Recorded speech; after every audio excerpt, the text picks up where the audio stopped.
there's actually passages in the Bible where the prophets actually got trembling. Yes, I believe Jeremiah or someone. He trembled when he saw angel Gabriel. And this is what I'm saying. If you see an angel, a being who is not human, a being who is out of this world, and if you experience that, you'll be scared too. But if he was having an epileptic fit, he didn't have an epileptic fit. He would be scared, wouldn't he? He didn't have an epileptic fit. But he had an epileptic fit. He went there. He had the experience. Yeah. He came and he saw his wife. He was scared. That's all he was. Scared. What's epileptic? Just because you're scared doesn't mean you have a fit at all. He said he felt a crushing in his chest, something crushing in his chest. No. That's not what's explained there, is it? No? The angel, it specifically states the angel was crushing, correct? Oh, well. Now we're jumping to. There's no one to actually corroborate that angel being there. No one actually saw it. Look. You're right. There is no eyewitnesses in that particular instance. Just like there was no eyewitness when Moses went to the mountain and got the 10 Commandments. No. However, with regards to both Moses and with Muhammad sallallahu alaihi wasallam, that wasn't the only experience he had with an angel, where the angel would bring down and give him the revelation. There were many times, even during the sitting, while the companions were sitting with him, yes, the angel would come and reveal to him.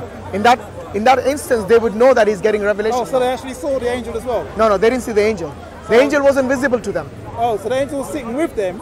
Yeah, but the way... But could they hear the voice of the angel? No, they couldn't. The way Muhammad would react, because when the message would come, it would be as if a huge, there was a powerful force around him, and he would actually feel that force. And by his expression, they could tell that he's getting revelation.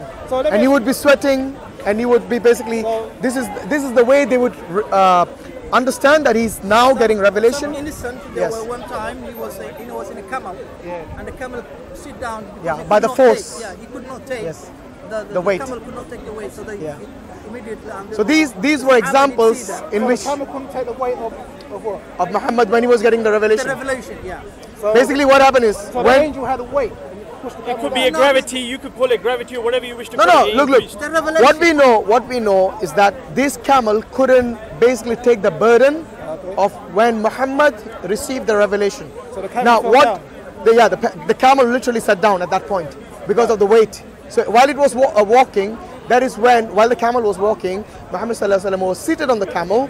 He received the revelation, and the camel just sat down by the weight. Evidence to support this. The hadiths are the evidence. Yeah, they show this description that they painted. So he was on a camel, and the camel stopped and sat down, and he started getting this revelation. Yes. All at the same time. Yeah. Not while he sat down. Actually, while it was walking, he got the revelation, and at that point, the camel sat down. But you see, the best evidence of what the Quran is the Quran. Is the Quran itself. Because you see, Muhammad sallallahu alaihi wasallam was not learned. He was called the Ummi. He's called the unlettered prophet. Okay, imagine someone.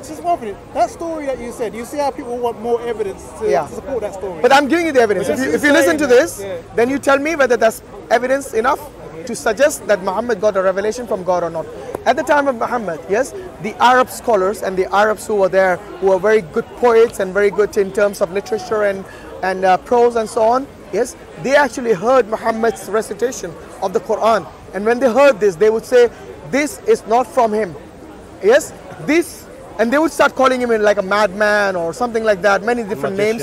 Yes, and a magician as well, And this would tell them that what they are reading, what they are hearing is definitely not from him, because he doesn't even know how to read and write. Imagine someone, listen to this. How to read and write.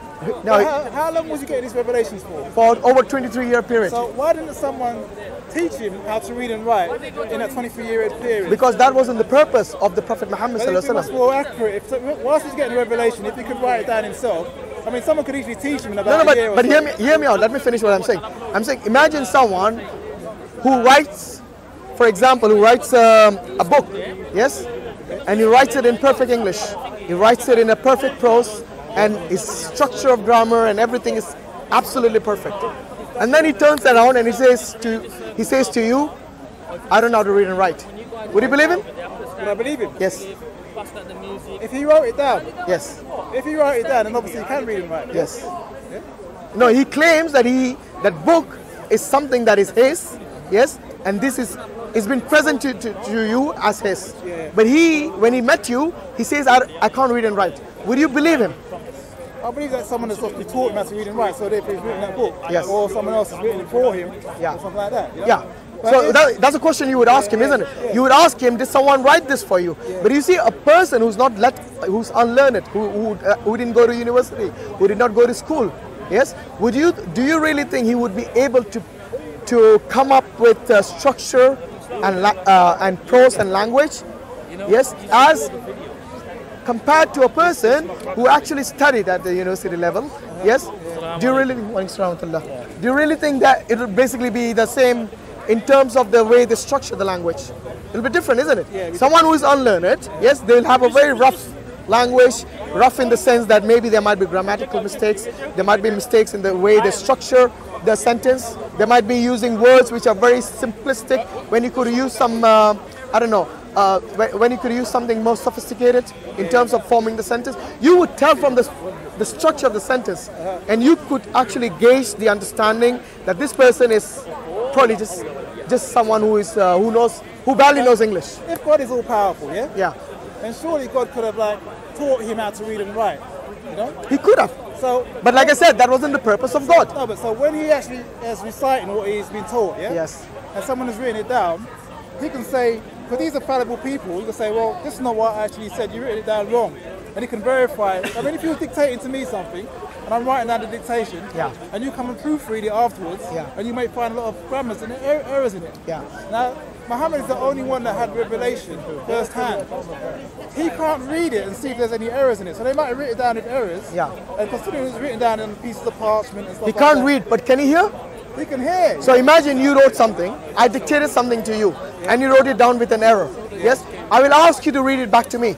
Remember, I know what I dictated. Yes, because I memorized it. Oh, Muhammad memorized. Of course, he memorized the entire Quran. So every time he had a recitation, he would memorize it. So in 23 years, he memorized the entire Quran. And not only that, every year in the month of Ramadan, the angel himself would actually come and ask Muhammad to recite the Quran to ensure that this is double checked for quality and for what it's being recited in terms of any mistakes or any errors in memory or in terms of the way he recites it. If he memorized it, why did they need to write it down on pieces of parchment and pieces of bone? Because you see, in the time of Arabia, at that time, 1400 years ago, the paper, the papyrus, whatever it was very expensive. So they would write it on whatever was available at that time. Not only that, the primary source of the way it was propagated, the Quran, was by memory. Because you see, the Arabs at that time, they had very good memory.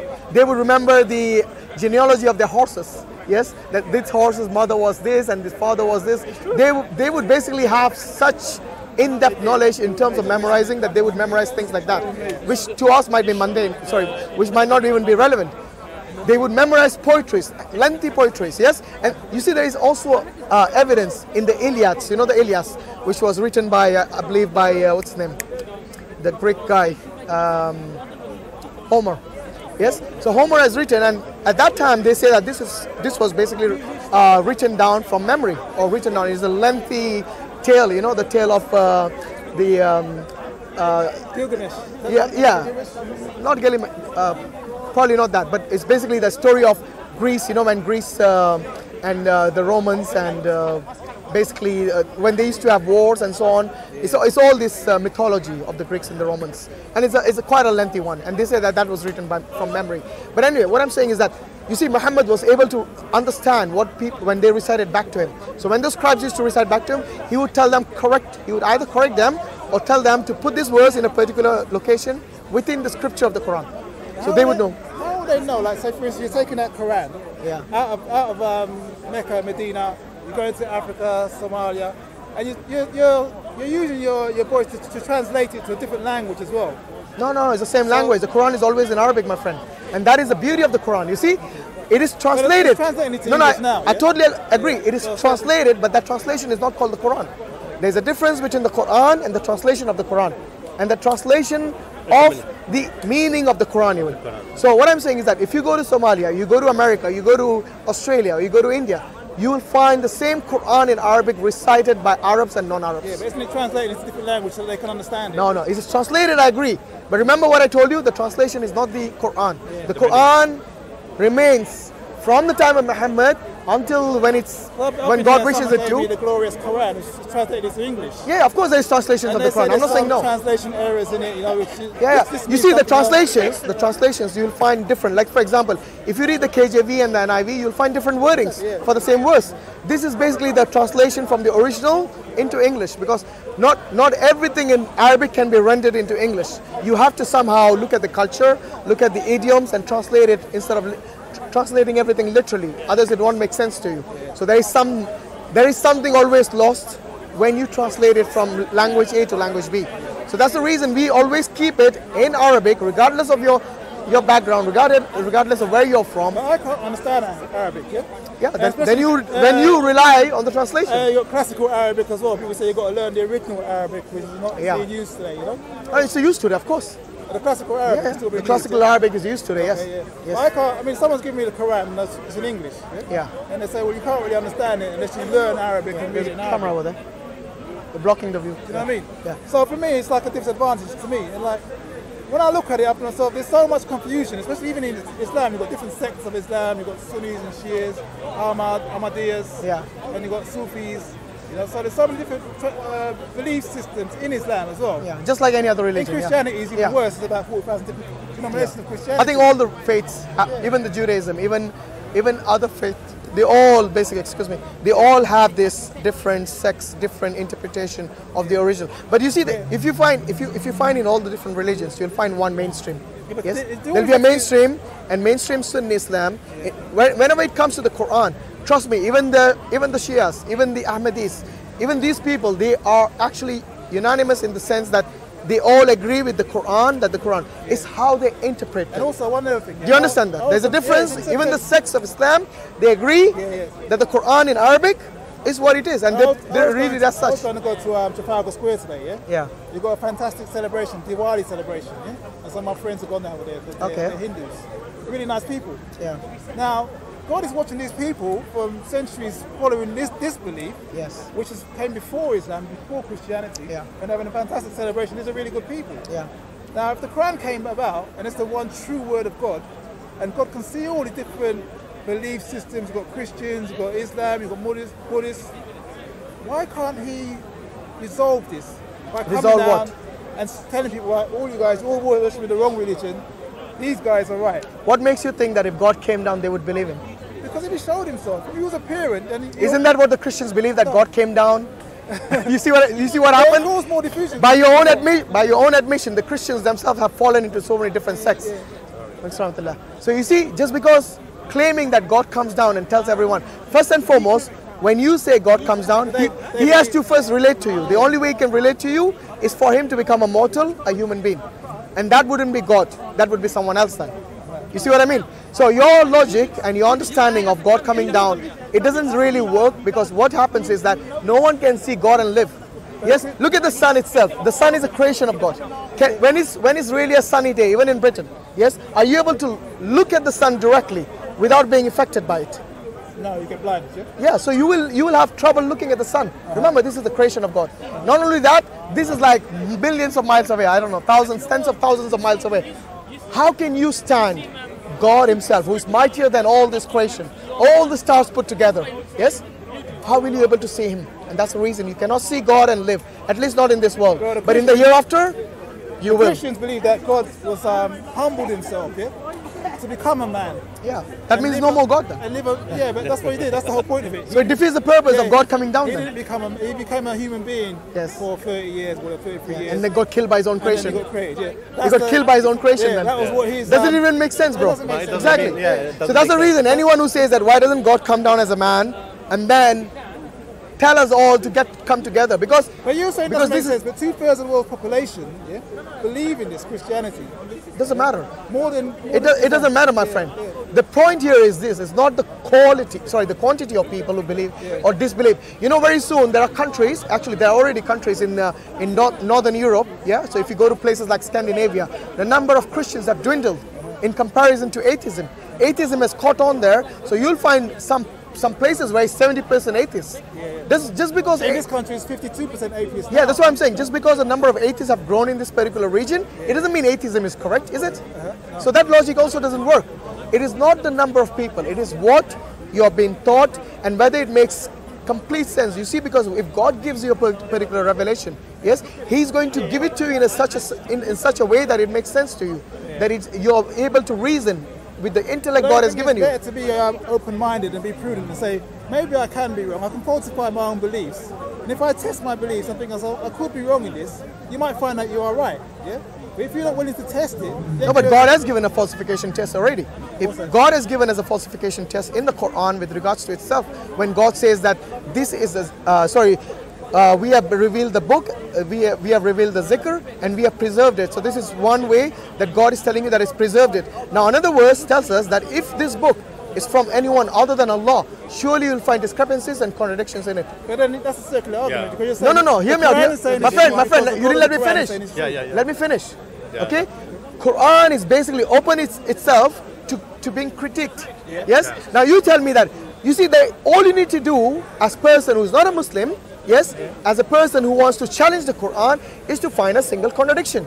Yeah. Contradiction. Yes, that is what the Quran's challenge is. Find a single contradiction in the Quran, and then you will prove that this is not a book of God. That's what the creation story. But is that a fair test? Yeah, the creation. Is that a fair falsification test? Good. Yeah. So now all you need to do as a non-Muslim is to prove that. And you know what? Trust me, many people over the centuries have tried it, and they failed. The creation story in the Quran is really gone. Give me something from the creation story of the Quran. What was the first? I was talking to this gentleman. What was the first thing that Allah created? So the pen, yeah? Allah says, yeah, it's a pen. Some say it's the throne, but there are differences of opinion. So what is the contradiction? I want to know that. How can you create a pen? A pen is made out of heavy materials, you know? Oh my God. Is that the pen you think? A literal pen? Back in them days, pens were made of feather. Bro, do you really think a literal pen? Well, it's not a literal pen. It's not a literal pen in the sense that we see it as a pen. Okay, it can be, look, it's a metaphoric term. It's a metaphorical pen. Yeah, it's a metaphoric term, maybe, referring to what God created. How do you know? And we don't know what kind of pen it was. We don't know whether it was a quill or basically it was a pen, because you know earlier they didn't have pens. They used to write with the feathers. How can you have a quill? You create a quill when you have I'm not saying, look, I'm not claiming I know what it is. Yeah. All God said is that He created this, but how is it a contradiction? I want to know. Whatever form that pen is in, I want to know where is the contradiction. A pen will be made out of heavy elements, yeah? And the first thing that is a pen you're thinking of. You see, you got a perspective of a pen. It's a magic pen. We don't know what kind of pen. I've just told you. I call it a pen then. What are you going to Because you see, this is a pen in the sense that you and I don't know. And what's He got a pen for? To write on something, isn't it? I don't know myself. So what's He going to write on? Allah wrote, for example, Allah wrote in, it's called the preserved tablets. Yes? He wrote the entire Quran, for example. He wrote all the other revelations which came. So He wrote it, and we don't know what kind of pen it was or what kind of preserved tablets these are. So He wrote this before He created the earth? Yes. Before He created anything. Not only the pen and wrote it on tablets before there was anything like rocks or... There you go again. You see what I told you about? About the tree in Jannah. Because it's a contradiction. You asked for a contradiction. Don't you understand? There's no contradiction. Sorry, I need to take this call quickly, but I'll be back. Can someone just finish that? Pray anyway. Yeah. We'll pray. Hopefully after prayer we'll come. Hello, Assalamualaikum.